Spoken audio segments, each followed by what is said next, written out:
Shine परिवार के सभी कस्टमर्स एसोसिएट आप सभी को Rashid Naseem chairman shine group का प्यार भरा नमस्कार। साथियों, ये शाइन परिवार का अजीब दस्तूर है कि लड़ेंगे भी कंपनी से, रास्ता भी मांगेंगे कंपनी से और हक भी लेंगे कंपनी से। कंपनी के विरोध में भी खड़े होंगे और कंपनी के सपोर्ट में खड़े होंगे। ये अजीब तरह का प्यार है, अजीब तरह का अपनापन है। लेकिन चेयरमैन शाइन ग्रुप होने के नाते मेरी जिम्मेदारी है कि मैं अपने हर एक कस्टमर के साथ रहूं। जैसा कि अभी कुछ दिन पहले एक अभियान शुरू किया गया कंपनी की तरफ से कि वो सारे के सारे लोग जिन्होंने आपका पैसा अपने अपने बैंक अकाउंटों में ले लिया है और कंपनी को बदनाम किया है और आपको अब तक बरगलाते चले आ रहे हैं कि कंपनी भाग गई और आपके दिए गए पैसों से ऐश कर रहे हैं, महंगी गाड़ियों से घूम रहे हैं, अपना मकान बना रहे हैं, अपनी ज़िंदगी को अच्छे से गुजर बसर कर रहे हैं और आप सभी लोगों को कंपनी के नाम लेकर के अब तक बेवकूफ़ बनाते रहे हैं। मेरे बहुत से ऐसे कस्टमर्स हैं जो अपने एसोसिएट से संपर्क में आना शुरू हो चुके हैं। कई ऐसे एसोसिएट हैं जिन्होंने रास्ता देना शुरू कर दिया है। लेकिन मैं उन सभी को कहना चाहूँगा, जब तक आप एक लीगल नोटिस उन्हें सर्व नहीं करेंगे, उनकी तरफ से एक हलफनामा नहीं दिया जाएगा, तब तक आप रुकिएगा मत। अगर उन्होंने नगद में पैसा अपने पास लिया हुआ है या उन्होंने अपने बैंक अकाउंट में पैसा लिया हुआ है। फिलहाल मैं आप सभी लोगों को आज एफआईआर की ड्राफ्टिंग के बारे में, जो कि बहुत दिनों से आप डिमांड कर रहे थे, और मुझे ऐसा प्रतीत हुआ कि हमारे बहुत से कस्टमर ऐसे हैं जो बगैर मेरी तरफ से दिए गए कमांड या मेरी तरफ से दिए गए ड्राफ्ट के बगैर एफआईआर नहीं कराएंगे। तो मैं आप सभी लोगों को बताना चाहूँगा, ये जो मैंने अभी 3 पेपर भेजे हैं, पहला पेपर इसमें सेवा में, यदि आप पुलिस स्टेशन में यानी थाने में एफआईआर कर रहे हैं तो थाना प्रभारी का नाम जाएगा। लेकिन यदि आपका जो जुडिक्शन है वो किसी चौकी के अंतर्गत आता है तो आप चौकी पे एफआईआर करिएगा, वहाँ पर चौकी इंचार्ज का नाम होगा। और यदि आप किसी भी सोर्स से आप एसपी महोदय के कार्यालय तक पहुँच गए और वहाँ कोई एप्लीकेशन दे रहे हैं तो एसपी महोदय को संबोधित करिएगा। यानी सेवा में इन तीनों में से किसी एक का नाम जाएगा, चाहे थाना प्रभारी, चाहे चौकी इंचार्ज, चाहे एसपी पुलिस का नाम जाएगा। आगे महोदय, मैं प्रार्थी यानी आपका अपना पूरा परिचय, आपका नाम, पुत्र, जो भी आपके पिता का नाम होगा, निवासी यानी अपना पूरा पता है, इसके आगे दिनांक, जिस दिनांक को आपने उस व्यक्ति को पैसा दिया हो, चाहे कैश दिया हो, चाहे जैसे दिया हो, दिनांक जिक्र डालिएगा। अगर याद रहा तो ठीक, नहीं रहा तो कोई बात नहीं। को उक्त व्यक्ति यानी सपोज आपने किसी भी व्यक्ति को पैसा दिया है तो उस व्यक्ति का नाम, उसका पता, उसके पिता का नाम, पूरा उसका परिचय होना चाहिए। के द्वारा शाइन सिटी ग्रुप, ध्यान दीजिएगा, आप शाइन सिटी ग्रुप नाम डालिएगा, ताकि किसी भी कंपनी में निवेश के लिए अगर आपने पैसा दिया हो तो शाइन सिटी ग्रुप में पूरी कंपनी आ जाती हैं। के बारे में जानकारी प्राप्त होने के बाद एवं उनके द्वारा बार बार प्रभावित किए जाने के बाद प्रेरित होकर शाइन सिटी की योजना में निवेश के लिए धनराशि, यानी जो पैसा आपने दिया वो पैसे का मूल्य, यहाँ पर फॉर एग्जाम्पल अगर आपने 2 लाख रुपया दिया है तो 2 लाख रुपया नगद अगर दिया तो नगद में, और यदि आपने 2 लाख रुपए उनके खाता में दिया है तो उनके खाता में, कि 2 लाख रुपए उनके खाता संख्या ये रहेगा।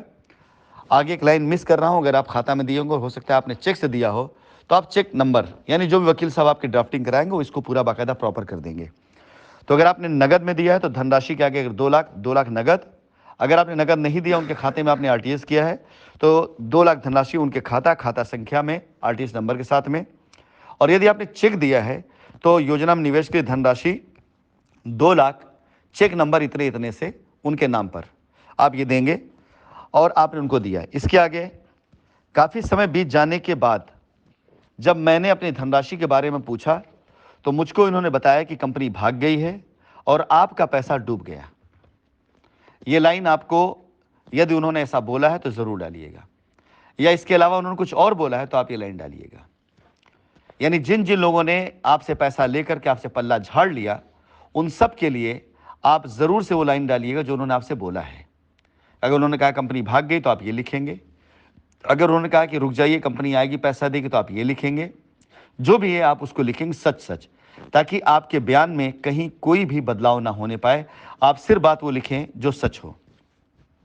उसके बाद में मुझे पता चला कि मेरा पैसा कंपनी में नहीं जमा किया गया, बल्कि उस व्यक्ति का नाम पूरा, एक उनका नाम कुछ भी हो सकता है, नाम, पिता का नाम, ने अपने व्यक्तिगत लाभ पर इस्तेमाल किया गया है तथा मुझको भ्रमित किया गया। अब इसके आगे की सारी ड्राफ्टिंग आपके वकील साहब बनाकर आपको दे देंगे, जो आपको मुहैया कराए जाएंगे। लेकिन मेरा निवेदन आप सभी से है कि मात्र अब कुछ दिन रह गए हैं, यानी 1 माह रह गया है, 1 माह से भी कम समय रह गया, 2 दिन उसमें भी घट चुके हैं। आप सभी से अनुरोध है कि आप ज़्यादा से ज़्यादा तादाद में जिन लोगों ने ऐसा पैसा किसी के अकाउंट में, किसी के हाथ में दिया है, सचेत हो जाइए और जा करके एफआईआर कराना शुरू करिए, ताकि जब मुकदमे की अगली तारीख आए तो कस्टमर के हक ग्रुप में जितने लोग आज की तारीख में जुड़े हुए हैं और जिन्होंने अपनी तरफ से एक पिटीशन डाली हुई है, एक ऐसी भी पिटीशन डलवाने का प्रयास किया जाएगा जिसमें शाइन सिटी में निवेश करने के नाम पर शाइन सिटी के ग्राहकों से जिन जिन लोगों ने इस प्रकार का फ्रॉड किया है, एक ऐसी भी पिटीशन कोर्ट में डाली जाए। इसकी तैयारी करवा करके ऐसे सभी कस्टमर को भी मजबूत किया जाए जिनका पैसा एसोसिएट ने अपने बैंक अकाउंट में लिया है और आप सभी लोगों को झूठ बोला है।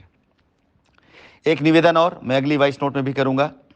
कुछ ऐसे भी कस्टमर मेरे संज्ञान में आए हैं जिन लोगों ने उन एसोसिएट को पैसा दिया है जिन्होंने पीआईएल में या पिटीशन में अपना नाम दिया हुआ है, यानी जिन जिन लोगों ने पीआईएल और पिटीशन में गए हुए हैं अपने कस्टमर्स को लेकर के। बड़े ताज्जुब की बात यह है कि बहुत ढेर सारे कस्टमर हैं जिन्होंने उनको या उनसे संबंधित किसी व्यक्ति के अकाउंट में पैसा दिया है, लेकिन उन सबको भ्रमित करके पीआईएल डलवाई गई, ये बताकर कंपनी पैसा लेके भागी है। जबकि अगर सारी की सारी पीआईएल की जांच कर ली जाए तो 50% से भी अधिक पैसा वो कंपनी के अकाउंट में नहीं आया, बल्कि उन्हीं लोगों के अकाउंट में गया जिन लोगों ने आपको पीआईएल में झोंका है। ऐसी जानकारी इस बीच मुझे मिली, ऐसे प्रमाण इस बीच मेरे पास आए। मैं ऐसे लोगों से निवेदन करूंगा जिन्होंने पैसा कंपनी के अकाउंट में ना दे करके उन लोगों को दिया है जिन्होंने आपको पीआईएल में आज झोंक दिया है। तो कृपया करके तुरंत अलर्ट हो जाइए, क्योंकि न्यायालय में जिस दिन ट्रायल शुरू होगा तो ऐसी सारी पीआईएल, ऐसी सारी एफआईआर के ऊपर जरूर क्वेश्चन उठाए जाएंगे। और जब उनकी जांच होगी और ये पता चलेगा जिन्होंने पीआईएल डलवाई है पैसा उन्होंने ही लिया हुआ है और आपको भरमाया है, तो ऐसे पीआईएल अपने आप बिल्कुल पूरी तरीके से माननीय न्यायालय की नज़र में आने के बाद हाशिए पे आएगी। तो ऐसे लोगों से मेरा अनुरोध है जो पीआईएल में या एफआईआर में कहीं पर किसी भी तरीके से लीगल गए हैं लेकिन पैसा उन्होंने कंपनी अकाउंट में ना देकर किसी और अकाउंट में दिया है, कृपया करके आज अपने पाले को आप बदल लें, आज सचेत हो जाएं। नहीं, जिस दिन न्यायालय में ट्रायल शुरू होगा उस दिन दोनों पक्षों की बात सुनी जाएगी और आपको साबित करना पड़ेगा कि आपने पैसा कंपनी अकाउंट में दिया है या नहीं।